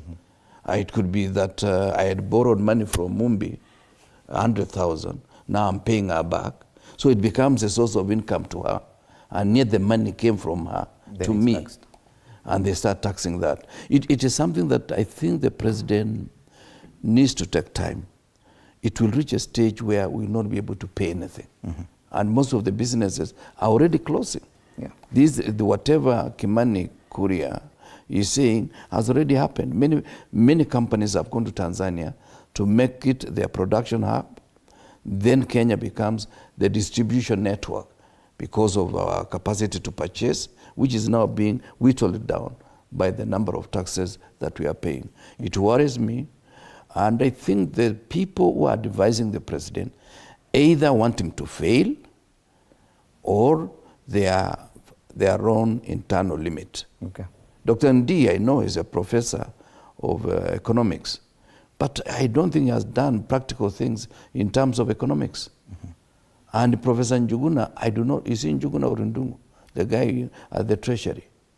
I do not understand why the center is not holding. If you are to compare, even whether it is a foreign debt, whether it is about taxation, whatever State House tells us is different from what is in Parliament and is different from what is in Treasury. How can you communicate three different from the same source, which ought to be the most authoritative? You are telling us different figures about the foreign debt and even domestic debt. It is something that I do not know. Either the president is destined to fail and there are people planning to fail him. I think two dailies have made reference to this issue of the finance bill. On the Standard, MPs walk a tightrope on taxes and budget. But on the People Daily, big no to finance bill, and they make reference to some of the institutions that have opposed the taxes through the public participation process. Talk about the Kenya Private Sector Alliance, Kenya Bankers Association, Association of Startup and SMEs, Safaricom, Anglican Church, Institute of Surveyors, Kenya Women Parliamentary Association, Kenya Tea Growers, Uber Kenya, Packaging Producers, Kenya Association of Air Operators. All the experts have said this time, no. But it would appear that most people have already lost faith in Parliament. It is going to pass as is. Bwana Kisia. Well, you know, we've said it before that we have no Parliament because there's no distinction between Parliament and the executive. So when you talk about state capture, this is where there's total state capture. President Ruto used to talk about state capture. But I think he, in just under 2 years, he has done worse than the 4 presidents we had before him in terms of, you know, manipulating Parliament and therefore capturing Parliament and you know, leaving no difference between Parliament and the executive. As a matter of fact, I've said before, I think we are better off, you know, doing away with Parliament and leaving President Ruto to run this government the way he chooses. Because what value is Parliament adding other than rubber stamping? That rubber stamping can actually happen in State House.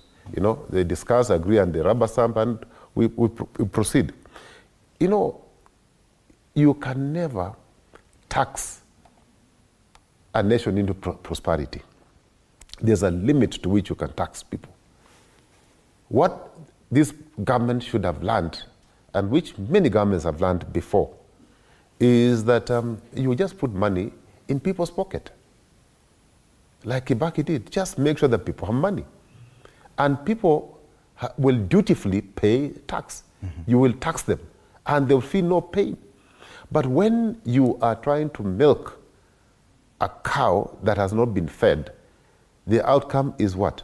Is a mixture of white and red. I doubt whether you can drink that fed. Maybe my brother Kirwa, my neighbor in the village, can drink. But most of us will not drink because it will not go down our throats, okay? So I don't know whether President Ruto decided that he wants to be a president for one term, do whatever he wants to do, and then go home, because all his actions are leading to most of us believing that that is you know, his intention. Because if you look at the proposals they're making, excise duty from 15% to 20%, a commodity like bread is a commodity that no sensible government can tax. They're proposing to put 16%. Because they're saying what? Probably they're eating cake And they cannot understand why you cannot just pick up 16% on a commodity like bread. When you talk about, I read a tweet from Professor Mutai, somebody I thought I respect, was a professor. And he was talking, I don't know as a professor, but he was talking about the circulation tax of 2.5 only affecting the rich. But the point being that that 2.5 is not selective. It will be to any motor vehicle. And therefore, if I'm running a public transport vehicle and you charge me a 2.5% tax on top of other taxes that I'm paying, do you think I'll absorb that tax? I will pass it over to the consumer.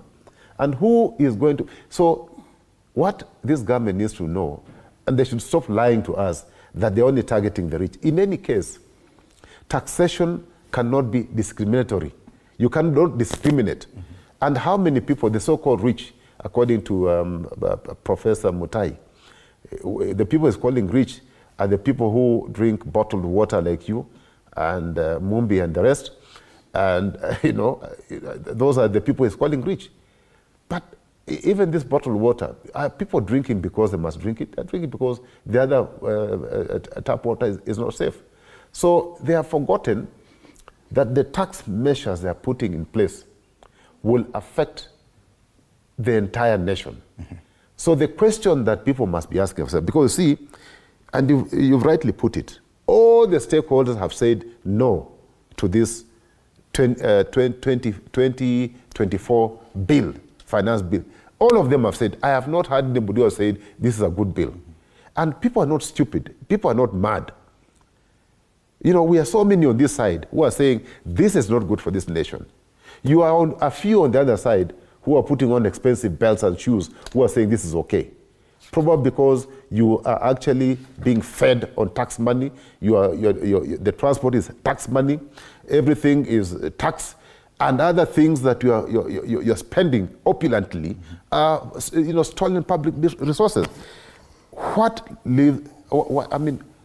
that we don't have a parliament, now that the president has abandoned the hustler, now that we are on our own, now that even the leader opposition is about to leave, Kenyans are on their own. They must decide to do what the French did. They must decide whether what the Sudanese did was the right thing, because they are on their own. They must wake up and take action. Okay. And I'm looking at a story on page 6 of the Daily Nation, if you could turn the pages and take a look at that. It's quoting the Auditor General, Nancy Gathungu, and she says, Treasury's tax projections unrealistic. This is the Auditor General. Because based on these proposals, taxation proposals in the finance bill, that's where the projections of how much will be collected are now, and this is where the budget comes from. The Auditor General has rubbished government's revenue projections as over-optimistic and unrealistic amid fears they may excite insatiable borrowing to finance annual budgets. Because they're talking about how much could be collected. 1.6 trillion is the amount of money Treasury has collected in the first 9 months of the current financial year, which is 60%. Despite the higher taxation measures, they only collected 60%. But they based their next budget on how much they projected the taxes would be. So they've thought that this time they will collect so much tax through all this excise duty, VAT on bread and all this. And the Auditor General warns that this could just lead to more borrowing. What do you say to this assessment? This is the Auditor General speaking. I agree with her. And this takes us back to where we are coming from.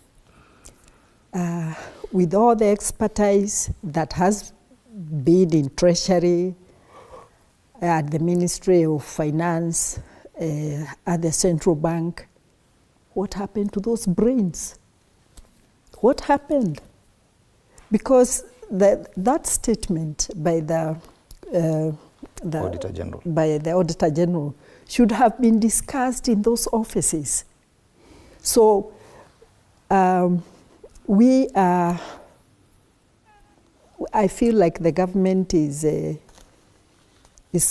running the country like a chessboard, and the prayers are ni mambo ya kubahatisha tu. So we are at their mercy for the time being, and therefore this option that Honorable Clark is talking about, we may see it happen. I saw last week in Parliament as it was being discussed, somebody dared Mama Bogas to come, and they came with their cabbage and other things. It may have looked a small thing, but that's a trigger. And if Parliament is not careful, if the President and his parliamentary group does not listen to those voices, we may be headed to some very stormy time ahead. I can confidently say that our party, though we have a few who have managed to be for sale, to be on sale, there are still people who believe that this country is good for all of us, and we are not going to relocate. The persons who have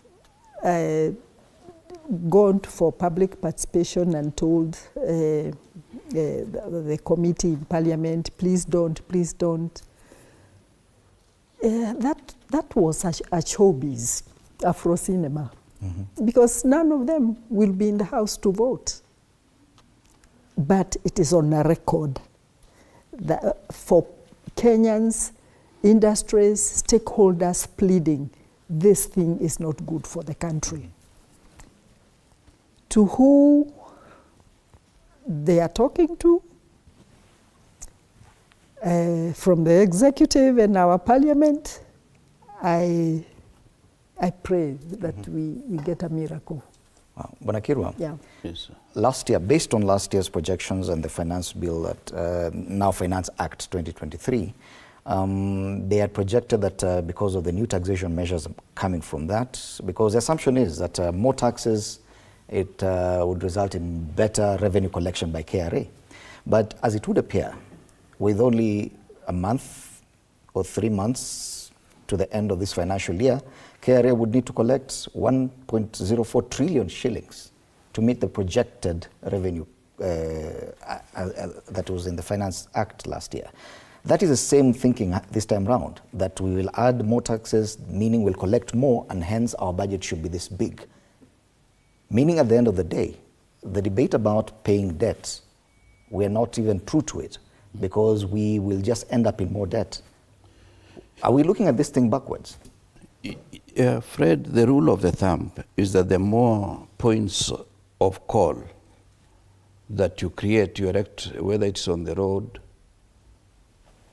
the more areas of pilferage. This therefore means that as you expand and you bring multiplicity of taxes, you're actually increasing areas of theft. And money to be wrecked into the kitty is going to be less than previously thought. Because it is important that taxes are supposed to be friendly in collecting, and they are supposed to be easy to collect. At times, when you want to pay, even for NTSA, the systems are down. Whether it is City Hall, the systems are down. And we advise that when you hear the systems are down, don't try. Any money you pass there will go to another conduit that you will never recover and you will not be able to trace, because you don't know where to get that money. So my worry is that they are not improving modes of collection to make them friendly, to allow people, to make them easy to access, to make us feel that our taxes are respected. Instead, they don't care. As long as you increase the number of taxes, the better it is for them. Remember, there were a lot of pleadings, almost like 9,000 memos were sent to the committee, but everything came a cropper. This time round, somebody earning 50,000 And that is somebody, people earning 50,000 in Kenya are not so many. Which means many of them are earning less than 50,000. Somebody earning 50,000, if you analyze, after the relief of about 2,000 and something, you see pay as you earn 14,000, shift or whatever it is, that person ends, before even he thinks of food or anything else, with 29,000, which means 21,000 will have disappeared through the cracks of taxes. Then you take him now, he will have electricity bill, perhaps 3,000. If you take that person, after eating 1 meal a day, not 3, you'll be left with 5,000 at the end of the month. What are we doing? We're also encouraging corruption. Because if I'm getting less than what I should get to feel comfortable, you're encouraging me to look for innovative ways. And nowadays we realize innovation is not innovation in the context that we know. Innovation is to have some ukarabati. They say ukarabati. And ukarabati now gets to corruption. And in some of the people, I'm sorry to say, even from where I come, corruption has acquired another meaning. If you are corrupt, you are seen to be somebody gifted in turning resources that do not belong to you, to yourself, as long as nobody catches up with you. Wow. It is an interesting phenomenon. And what are we role modeling? I saw a clip, some young Kenyans, 2 ladies, doing some poems, calling Sudi their role model. Now, if Sudi is the role model of young people, where are we taking this country? All right. And of course, you saw that cartoon yesterday, Sudi coming from the court, saying his diploma is okay, because he has technically been cleared from a court of law. And I can see time is really not on our side. A final word on this one, Bonakisia.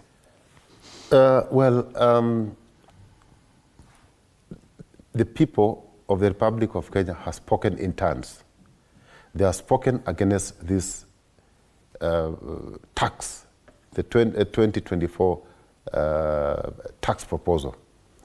I'm hoping that this time round, if nothing else, that they will listen to the Kenyan people who have spoken in turns. Finally, those who expect to be mentored, I just want to remind them one thing, that first of all, you must give only space to somebody who has to mentor you, must be mentorable in the first place. If the fellow who's attempting to mentor you is not mentorable, you are wasting your time. That person needs to be flexible in receiving new ideas, in holding discussions and taking other people's view and what have you. That person must be a very good listener. That person must allow public participation and group discussions. That person must be honest and candid. Now, if that person lacks those qualities that I've mentioned, please run away from him or her. They'll be mentoring you to the grave. Okay. Final word. I don't know whether I'm supposed to pass Honorable Pogiso's apology, but I did receive a message that he had traveled. He's out of the country last night. So I thought you received the copy, and my colleagues also received it. He's out of the country. My take is that Kenyans, we are on our own. And it is a decision that we'll have to make deliberately, whether we will allow ourselves to sink with the current regime, or we'll stand firm and say no. And I know it is doable. We need leaders and Kenyans are waiting. Wherever I have gone and interacted with Kenyans, they have said, ask Baba to speak. And Baba is having his time off. And because the leader of opposition seat is a free size, seat. We are looking for brave men and women who can sit on that seat and take leadership. Okay. And Thank probably you. they can come from this panel as well. Yes. Parting shot, Bwana Kiru, as we wrap up. Yeah, thank you, Fred, for the opportunity. I just wanted to lift a bit. You know, the word mentorship is a product of an individual who took care of somebody's son for 16 years before he came back from war. That is the name of mentor. And you know, mentorship means the totality of what you teach, what you coach, what you imbue as in terms of skills, and also your own character. So I just wanted to concur with him that the person who can mentor others must be somebody who is beyond reproach. Mm-hmm. All right. Yep. A mentor has to be beyond reproach. Final word there by Kipruto Kirwa, former Agriculture Cabinet Minister. Asante sana. Philip Kisia, former Town Clerk Nairobi, and Honorable Dr. Mombi Ngaru, former MP East Africa Legislative Assembly. Panelists this morning on State of the Nation. As we continue looking at this interesting headlines, the political and the finance bill, that's going to be the biggest discussion this week. Of course, the National Assembly's Committee of Finance will be holding a conference this week. The public participation ended on Friday, but there will be another opportunity for collective thought at the KICC ahead of the tabling of the finance bill in